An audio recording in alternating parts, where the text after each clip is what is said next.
Значи има и многу други работи, има многу позитивни работи и кои исто така добро би било да се афирмираат во јавност. Но и самите знаете, редакциите многу се намалија, ги немаме више оние да ги наречам специјализирани новинари кои ја држат оваа тематика и ја познаваат оваа тематика. Бидејќи си има она што е поврзано со лицата со попреченост, односно посебни потреби, си има своја посебна тематика. Треба тој новинар да биде запознаен со неа.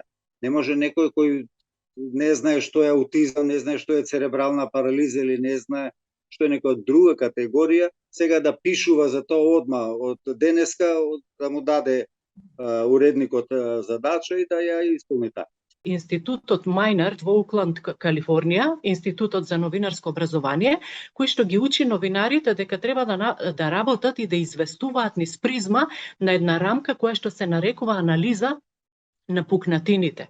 Односно, новинарите да ги забележуваат, регистрираат недостатоците, проблемите кои што се појавуваат во информирањето за поединци и групи во општеството и врз основа на тоа да ги подобрат политиките на работа во самиот медиум.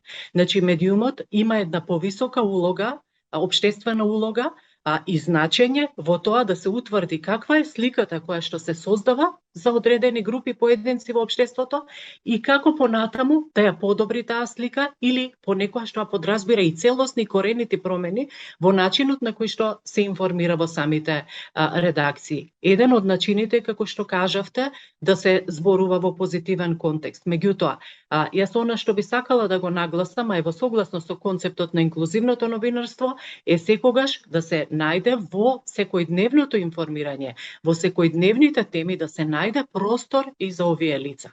Значи, голем дел од овие лица може да се појават и како извори на информации, како некој кој што може да каже да пренесе одредена тема, случување, агол, размислување, перспектива и така натаму. Зошто да не се прави тоа? Зарем за овие лица треба се зборува само кога станува збор исклучиво за овие теми или само кога станува збор за одредени инциденти. И јавноста преку медиумските содржини, преку медиумските продукти, сакала или не, стапува во контакт. А нашето искуство покажува дека кршењето на предрасудите се решава најдобро, се случува најдобро тогаш кога постои директен контакт. Како алергија се надминува со изложеност. Значи, доколку не сме ни изложени, доколку лицата со попреченост не се присутни во медиумите, не се видливи, тогаш никогаш нема да направиме чекор понапред. И уште нешто. Некои од колегите кои што самите се лица со попреченост замеруваат кога има обиди да се хиперболизира, да се поставува, да се прикажуваат успесите на лицата со попреченост кои што се релативно едноставни, да се прикажуваат како тоа да се успеси на суперхерој.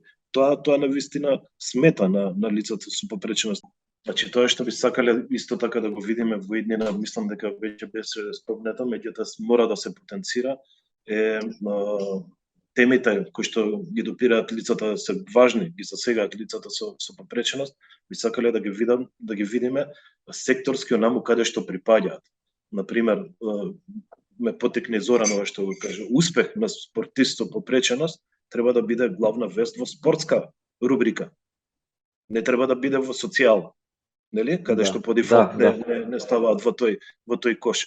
И сите теми треба да си го најдат своето место онаму каде што припаѓаат, а не во специјализирани исклучиво емисии кои што се прават за лица со попреченост, а кои што многу често не ги гледа никој друг освен самите лица со попреченост.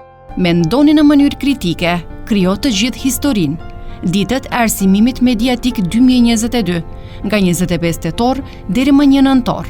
Mësoni më shumë në mediumskapismenost.mk.